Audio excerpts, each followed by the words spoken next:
Most people start their life with what they want to have, for that what they should do, and because of that they become something. This is just trying to run the life in the reverse manner. First being, if you take any other life, you take a bird, it is a certain kind of being, because of that it'll do certain things. I was sitting there with my eyes open, till that moment, this was me. This is somebody else. I have no issue with this somebody, but this is me, that is somebody. Suddenly I did not know which is me and which is not me. I'm sitting here and what was me was just all over the place. I know it sounds insane, even I thought so. It was all over the place and I thought this lasted for 10-15 minutes.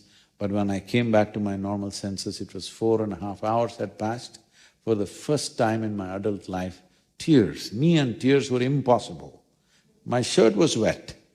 Like that, tears have been flowing, every cell in my body bursting with ecstasy, dripping ecstasy. Then I shake my head and think, what is happening to me? The only thing my logical mind could say was, maybe I'm going off my rocker.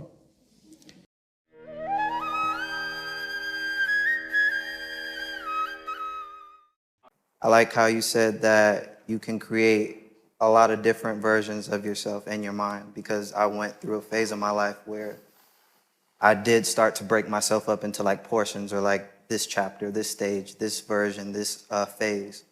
And my very first album, Free Black, was, if I had to put a word to it, I would say it was like my conflict stage. It was my introduction to learning myself, to knowing myself, to figuring out how I felt and how to express my emotions creatively through it.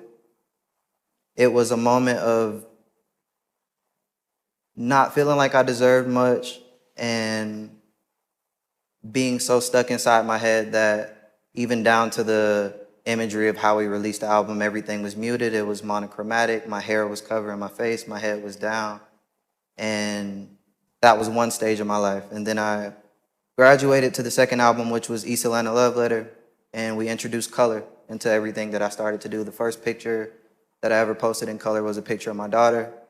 And for anybody who was following the story, it was a moment for all of us to kind of celebrate, because up until that moment, I didn't see any reason for a change in my personal life. And that was my album of acknowledgement and reflection. And then the most recent album, Since I Have a Lover, is me in a state of practice. Everything that I experienced the first 2 times around had finally made it to the point where I could look in the mirror and say, yes, you talked a good game. Yes, you have an idea of where you want to go, how you want to be, who you want to be. But what are you doing every single day to prove it to yourself? When you wake up, what is the routine that you've implemented to show yourself that you deserve everything that you're wishing for? What is your practice? These were my different versions of myself. These were the different stages of how I had to grow, from conflict to acknowledgement into practice. So how has your personal journey and experience influenced your teachings and guidance for others seeking self-transformation and well-being?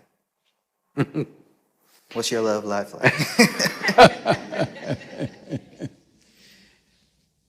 Say, this is the nature of life. First being, because you're a certain kind of being, you do certain things. Because you do certain things, you may get to have certain things. What you will get to have is not determined by you, but in the times that we exist. Today, in 21st century, because of who you are, maybe you're driving a certain kind of automobile. If you were here 500 years ago, maybe you would get a certain kind of buffalo. I'm saying what we get to have is not ours, it's the times in which we are existing. But unfortunately, most people start their life with what they want to have, for that what they should do, and because of that they become something.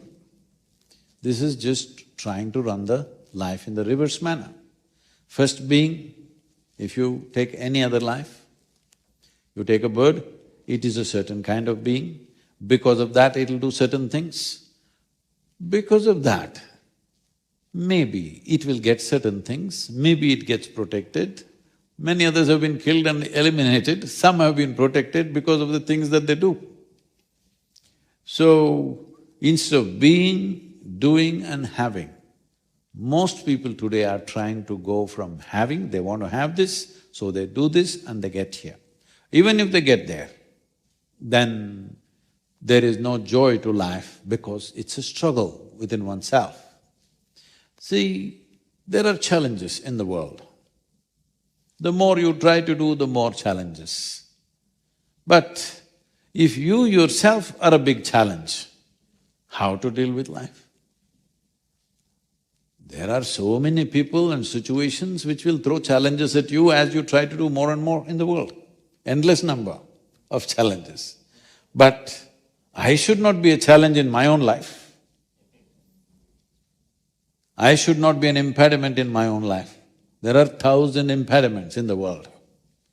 Well, some we will cross gracefully, some we will struggle, some we will not cross maybe, always there. So, you want me to talk about myself? Well, I must tell you a little abridged story about it. You have a few minutes for this. So this is one thing. Because you go to school, almost everybody goes to school today. In your school, they reward only your memory, not your attention. If you remember the damn textbook, they will say you are number one. That stupid textbook, if you remember, ChatGPT has more memory than you, so that is first then. This happened to me when I was just 4.5 years of age. One day I suddenly realized I don't know anything. Don't know anything means I don't know anything at all. If somebody gives me a glass of water, I don't know what this is. I know how to use it, but I don't know what it is. Even now you don't know what it is actually. With all the scientific knowledge that we have, we do not know a single atom in its entirety. This is a fact. Not one atom do we know in its entirety. We know how to fuse it, we know how to break it, we know how to make a bomb out of it, but we don't know what it is. So when I realized this, if I find a leaf, I'm just staring at it for hours. If I sit up in my bed, I'm just staring at the darkness for the whole night. My dear father, being a physician, he started thinking, I need psychiatric evaluation. This boy is simply staring at something, it looked like he's lost it. In this condition, they sent me to school. My mother said, pay attention to the teacher, don't look here and there. I went and paid attention to the teacher, the kind of attention they had never received in their lives.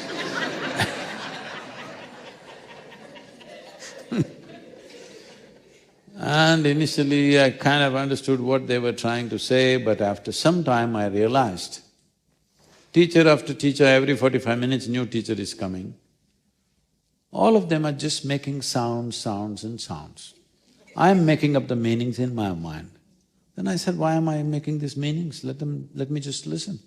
So without making meanings, I just started listening to all the sounds that they make. After some time, it really became very amusing. A big smile spread on my face. They were not amused at all. What I'm trying to say is, right now language itself, see, because language is a conspiracy. If I say this sound, you are making up the meaning, isn't it? Suppose I start speaking a language that you don't understand, just sounds, isn't it? India is a nation where originally there were about 19,000 languages. Today in use are 1,300 languages, okay? So every other person speaks a different language. Most of the time they're making sounds as far as you're concerned. So when I just paid attention to these things, slowly I know their past, present and future, but I don't hear a damn thing that they are saying. Then I became a super skeptic about everything because I paid attention to everything around me. The home atmosphere, the family, the society, the economic conditions around me, social fabric, politics. I just paid attention, attention, attention. And so I became… If you pay attention to just about anything around in your life, enough attention, you will see too many meaningless, nonsensical things are happening all over the place. So I'm a super skeptic. In this condition, I crisscrossed India on my motorcycle because I was restless and wanted to go somewhere. And I traveled without going anywhere, from one end of the nation to another, and turning around and riding to another corner and riding back like this, seeing and enjoying the terrain and the feel of it, but not going to any place as such. Why I'm saying this is, after this I wanted to really ride away, then I decided I'll start my businesses. I started a business, it became very successful in a short time. I started one more, about half a dozen businesses. For those days, it was considered too successful. So everybody clapping their hands and saying, "You're doing great," but I was planning to leave. So one afternoon, I went and sat on a small hill. Anybody been to India here? Oh, you need to see India. It's a unique nation. So, a city called Mysore, where there's a small hill, where I know this hill very well, I've camped there and I've known this place very well. In the afternoon, between two business meetings, I just went and sat there. And I am a super skeptic. I don't believe anything other than what I can see. I was sitting there with my eyes open. Till that moment, this was me. This is somebody else. I have no issue with this somebody, but this is me, that is somebody. Suddenly I did not know which is me and which is not me. I'm sitting here and what was me was just all over the place. I know it sounds insane, even I thought so. It was all over the place. And I thought this lasted for 10–15 minutes, but when I came back to my normal senses, it was 4.5 hours had passed. For the first time in my adult life, tears, me and tears were impossible. My shirt was wet. Like that, tears have been flowing, every cell in my body bursting with ecstasy, dripping ecstasy. Then I shake my head and think, what is happening to me? The only thing my logical mind could say was, maybe I'm going off my rocker. Then I ask my closest friends, what do you think? I'm just experiencing something like this. Hey, come on, what did you pop? What did you drink? Did you find the mushrooms in the hill? So I knew there was no context. Then I experimented for a few weeks with this. Then I found that if I can sit away from my own psychological process of thought and emotion, if I can sit little away from it, suddenly within minutes, I will be completely blissed out. In a way that what seems like a minute in my experience is many hours. So then I sat down and planned. I'm telling you my problems, okay? Then I sat down and planned that in the next 2.5 years, at that time the world's population was 5.6 billion people.